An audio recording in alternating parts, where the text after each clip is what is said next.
Depuis tout petit je joue aux jeux vidéo et depuis tout petit je me dis que ça doit être mortel d'en créer un. Par contre ce que j'imaginais pas c'est le nombre de personnes et de métiers différents qui peuvent travailler sur un même jeu. Et ça j'ai pu le constater directement parce qu'avec Dog7 on a eu la chance d'être invité chez Ubisoft, le plus grand studio de développement de jeux en France, rien que ça. On a pu visiter leurs locaux mais surtout rencontrer l'équipe du jeu Ghost Recon Wildlands, leur super production qui est sortie cette semaine. Alors si votre rêve c'est de bosser un jour sur un jeu vidéo, vous allez peut-être trouver votre vocation ici. C'est parti pour le top 10 des métiers du jeu vidéo.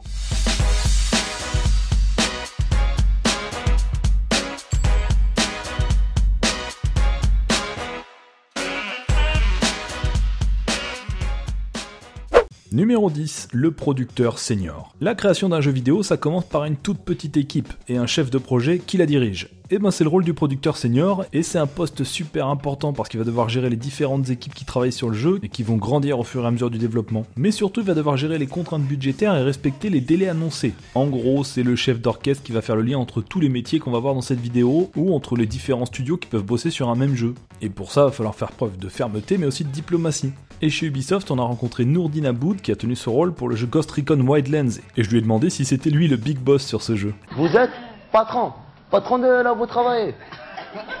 Bon gosse. Alors après, il y a beaucoup de big boss sur un jeu comme ça, parce qu'il y a beaucoup de talent.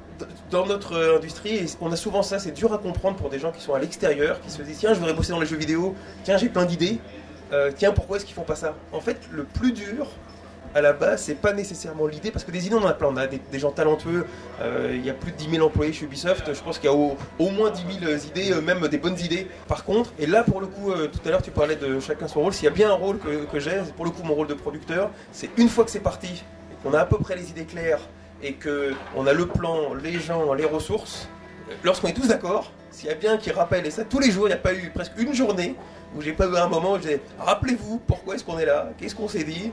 Et ça c'est vrai pour tout le monde, que ce soit le graphiste, l'ingénieur que le financier. Quand pendant 5 ans tu bosses sur le même truc, en fait t'aimes vraiment ça.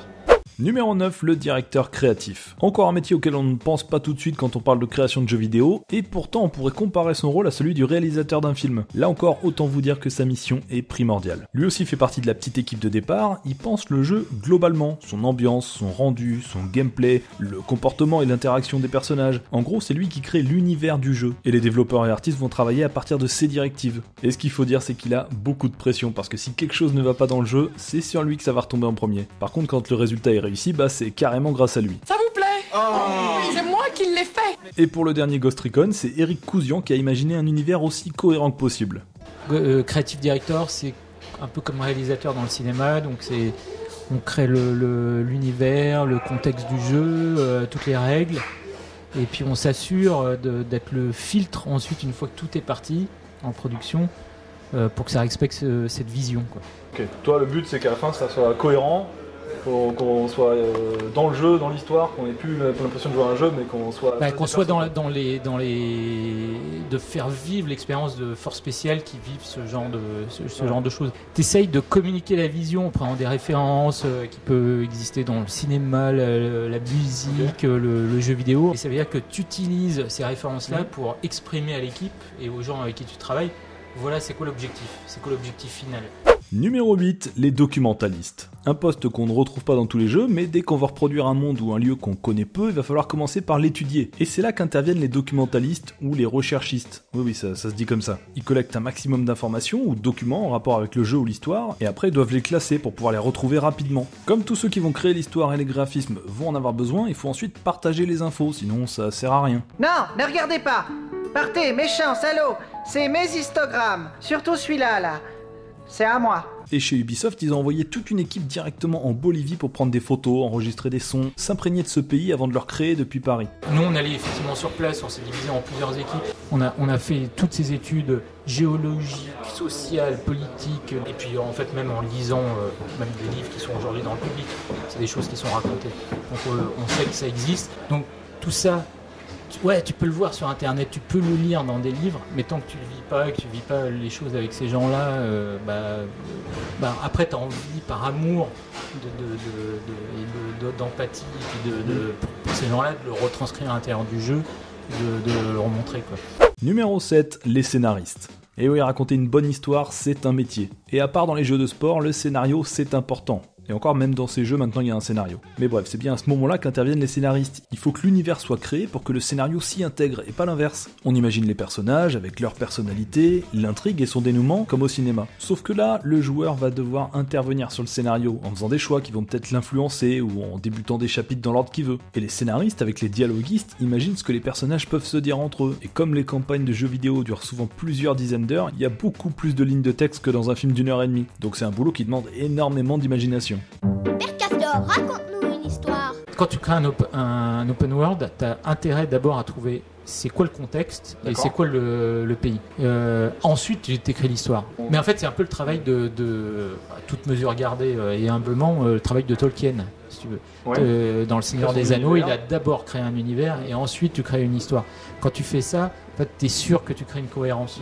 Donc c'est réussir à raconter quelque chose qui est engageant émotionnellement, qui raconte des choses au niveau personnel entre les personnages, tout en permettant aux joueurs de le faire dans l'ordre qu'ils veulent. Numéro 6, les programmeurs et développeurs. Bon, maintenant qu'on a l'organisation, l'univers et l'histoire, on va peut-être pouvoir se mettre à coder le jeu. Et il y a du boulot. Il va déjà falloir développer les programmes qui vont directement servir à la création du jeu. L'outil de développement, le moteur graphique qui va gérer l'affichage de tous les éléments, le moteur physique qui va gérer les déplacements ou déformations des objets, les collisions. Et tout ça, c'est des milliers de lignes de code, quelle que soit la nature du jeu. Alors heureusement, ils sont pas obligés de tout redévelopper pour chaque nouveau jeu. Un studio comme Ubisoft peut reprendre des outils qui ont servi sur des jeux précédents. Mais il y a toujours de nouvelles choses à coder, comme l'intelligence artificielle. Faut que les ennemis réagissent logiquement quand on les attaque. Je suis programmé pour comprendre les humains. Mais il faut aussi coder plein d'autres choses, le gameplay, les interactions entre les personnages, la maniabilité des véhicules, la météo, et tellement de choses auxquelles on ne pense pas.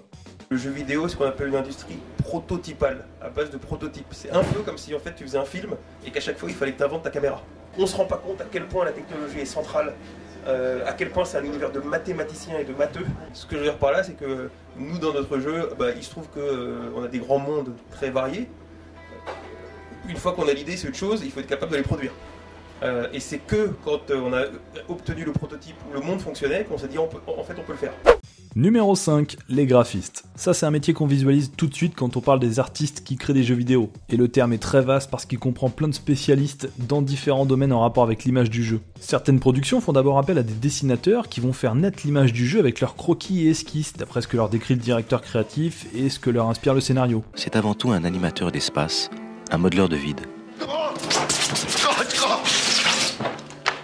Puis c'est au tour des graphistes 2D de créer toutes les images plates, les menus, les textures. Et enfin ce sont les modélisateurs 3D qui vont créer les formes des personnages, les véhicules, les éléments de décor, sur lesquels on va pouvoir placer les textures des graphistes 2D. Et encore dans les jeux modernes, ça se fait de moins en moins puisque même les textures sont pensées en 3D. Mais en plus d'être des artistes, ce sont des techniciens expérimentés parce qu'ils vont devoir faire en sorte que le jeu puisse afficher leur création sans ramer, en limitant les nombres de détails par exemple. On a rencontré Vincent Delassus, le directeur artistique et directeur technique du jeu, qui a supervisé tous ces métiers. On a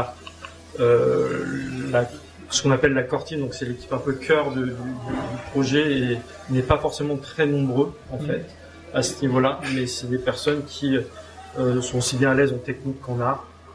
Donc on a des concept artistes qui ont fait des propositions. Ensuite on a des caractères artistes qui récupèrent ces concepts et modélisent les personnes en 3D. Donc aujourd'hui ça passe par des étapes de ce qu'on appelle des modélisations haute définition. Avec des logiciels comme ZBrush par exemple, où on va détailler au maximum le personnage, c'est des millions de polygones de triangles pour le faire, et on va porter ce personnage avec une série d'optimisations dans le jeu.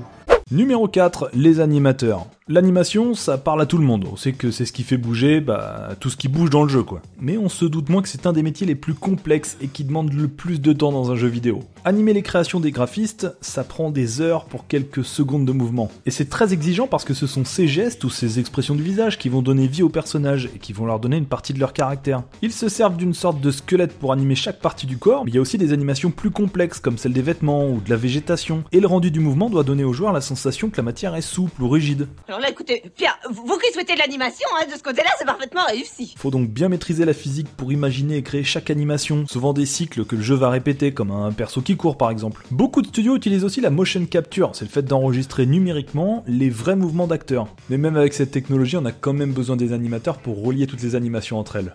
Alors, quand tu modélises ce personnage, on va lui mettre un squelette exactement devant pour qu'il puisse, ce qu'on appelle, influencer son enveloppe par un squelette.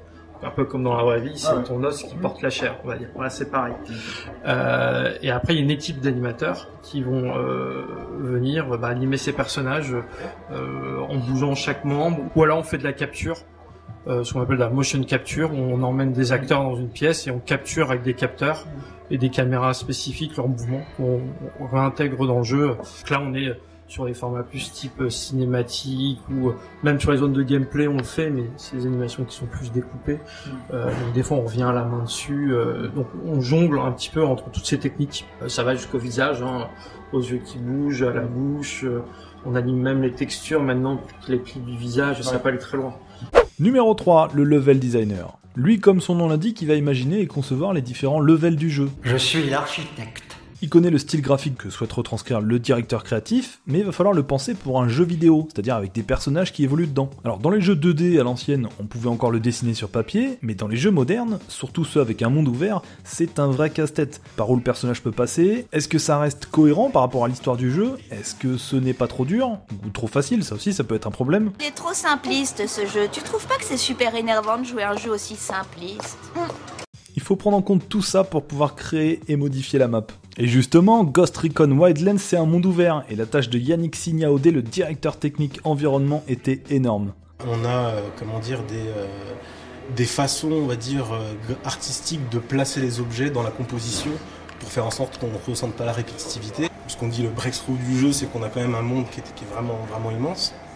Et on a nos ghosts qui sont dedans, donc il faut qu'on puisse peupler ce monde gigantesque. Le monde, on l'a construit de façon macro jusqu'au micro, en fait. C'est-à-dire qu'on a d'abord travaillé les grands espaces, donc les grands récifs, les grandes vallées, les grandes montagnes. Et après, on est venu dans le détail au fur et à mesure. Quand on veut faire dans le cœur gameplay, avoir une plus grosse maîtrise du level design, là, on vient à la main, modifier tout ce qu'on a envie, rajouter s'il faut, etc. Numéro 2, les métiers du son. Là encore, c'est très large et ça couvre pas mal de métiers différents. Les compositeurs d'abord qui créent la musique pour qu'elle colle le mieux à toutes les ambiances du jeu et aux actions des joueurs. Il est libre de créer ses compositions, mais doivent quand même coller au choix du directeur créatif. Et puis il va falloir enregistrer tout ça avec d'autres artistes en studio d'enregistrement, des chanteurs, des musiciens. Et après, c'est le sound designer qui va mixer le tout pour l'intégrer au jeu. Il va aussi s'occuper de tous les bruitages, ceux des animaux, des coups, des armes, des ambiances aussi. Ça aussi, ça demande d'être très attentif à tous les bruits qui existent pour pouvoir les retranscrire au mieux. Écoute ton voir là, écoute ton voir là.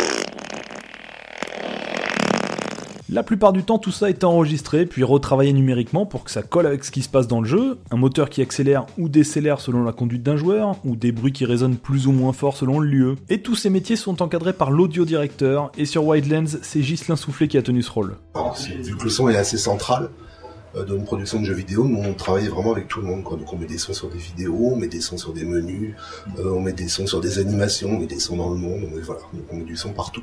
On commence par mettre en place des intentions sonores.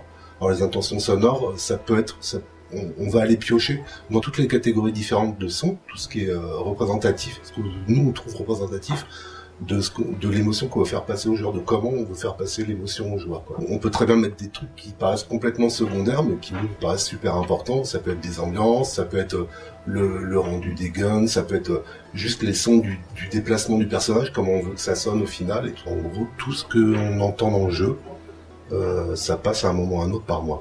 Voilà. Et numéro 1, les testeurs. Alors ça, c'est le métier qui fait rêver tous les gamers qui se disent qu'ils vont pouvoir tester des jeux en avant-première. Sauf que non, ce n'est pas si simple que ça. Mais vous savez, moi je crois pas qu'il y ait de bonnes ou de mauvaises situations. Chaque testeur vérifie une partie bien spécifique du jeu. Il va devoir reproduire autant de fois que nécessaire la même action pour s'assurer que ça marche bien comme il faut. Son but, c'est pas de s'amuser, c'est de trouver des bugs. Et il va devoir faire toutes les actions normales, mais aussi celles qui ne le sont pas pour que le joueur n'ait pas de mauvaises surprises, ou qu'il puisse pas tricher en exploitant une faille. Mais ça suffit pas de dire ça marche pas ou ça bug, il faut aussi qu'il comprenne le bug et comment il se produit pour pouvoir le décrire au développeur. La rédaction, c'est donc une bonne partie de son job. Il doit être précis et méthodique. On a rencontré Julien Pron, le lead development tester, qui nous en parle. Je suis lead development tester. Alors, ce que ça signifie plus simplement, c'est que je m'occupe des équipes de testeurs qui accompagnent les développeurs. Parce que l'ennemi principal d'une équipe de développement de jeux vidéo, comme dans beaucoup de domaines, c'est le temps en fait. On n'a jamais assez de temps. Donc notre métier, c'est de faire gagner du temps à l'équipe de développement. Et chaque testeur a plus ou moins sa spécialité. On va l'assigner à des à des fonctionnalités du jeu un peu plus précises, pour qu'il puisse se concentrer dessus, qu'il puisse gagner de la connaissance dessus, comme ça il fera des retours plus pertinents. Et alors moi il y a un truc que je me demandais, je me demande ça depuis que je joue aux jeux vidéo, c'est-à-dire depuis que je suis tout petit. Moi les testeurs, s'ils testent tout au long de la création du jeu, à la fin ils connaissent le jeu par cœur et ils découvrent plus le jeu comme un joueur qui le découvre une fois fini. Est-ce qu'il y a des testeurs qui le redécouvrent à la fin quand il est presque fini, pour voir si c'est pas trop dur, ou parce que le mec qui a joué depuis le début il maîtrise en fait. Alors il arrive qu'on fasse venir en fin de développement d'un jeu des nouveaux testeurs qui étaient assignés à notre projet. On les fait venir sur le projet pour avoir une vision fraîche du jeu, pour essayer de tester le jeu d'une manière un peu différente. Il va peut-être trouver des nouvelles choses auxquelles on n'avait pas pensé. Donc effectivement, ça arrive souvent qu'on fasse venir de nouveaux testeurs à la fin. Ça a l'air de t'intéresser, ça. Non mais ça, quand j'étais petit, si on m'avait dit tu peux faire ça, il y a ça comme métier, j'aurais dit c'est ça que je veux faire. Et voilà pour ces métiers du jeu vidéo, j'espère que vous aurez trouvé le vôtre si vous voulez bosser dans ce domaine, ou en tout cas que vous aurez appris des choses sur la création d'un jeu. Et bien sûr, je précise que j'ai pas classé ces métiers par importance, ou par salaire, ou par quoi que ce soit d'autre, juste par ordre logique dans le développement du jeu. Un grand merci à Ubisoft qui nous a permis de vous faire découvrir ces métiers. J'espère pouvoir vous refaire d'autres vidéos dans ce style, dites-le moi si ça vous a plu, ou si vous avez des idées d'autres endroits qu'on pourrait visiter avec vous. Bon, je vous dis à très vite pour un nouveau top 10, surtout que le prochain est en featuring avec un youtubeur que vous adorez. Ciao!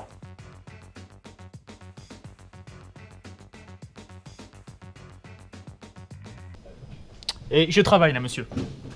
Ça suffit là. Là, ah oui, on dirait qu'on est dans la jungle. Nous sommes dans la jungle chez Ubisoft.